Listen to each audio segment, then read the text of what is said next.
Haya, watu waende wachukue nyota ya bibi, nyota ya bwana.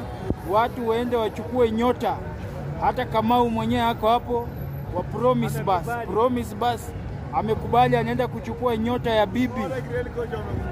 Kamau anaenda kuchukua nyota ya bibi Kisumu. Pastor Ezekiel ndio huyo. Kamau anaenda kuchukua nyota ya Kamau anaenda kuchukua nyota ya ufanisi, nyota ya bibi uchukui ya ufanisi. Sasa tunataka uchukue nyota ya bibi wewe ukuwe na bibi. Mimi nataka nyota ya ufanisi, bibi ni baadaye.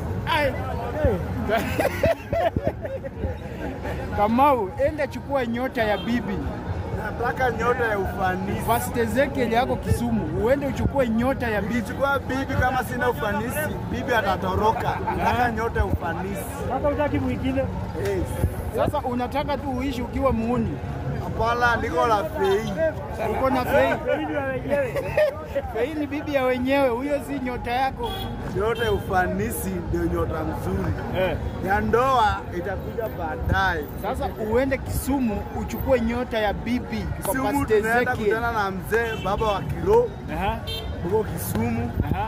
Atufungulie njia ya kazi, ufanisi, mapato ipande, na pia atufungulie ndoa. Guys, kama mnavyoona hapo, huyu ni Kamau wa Promise Bus. Anataka aende Kisumu achukue nyota ya ndoa. Mandugu zangu ni pale mupo, mjitokeze tuende Kisumu. Tarehe ngapi? Tarehe ngapi? 22 mwezi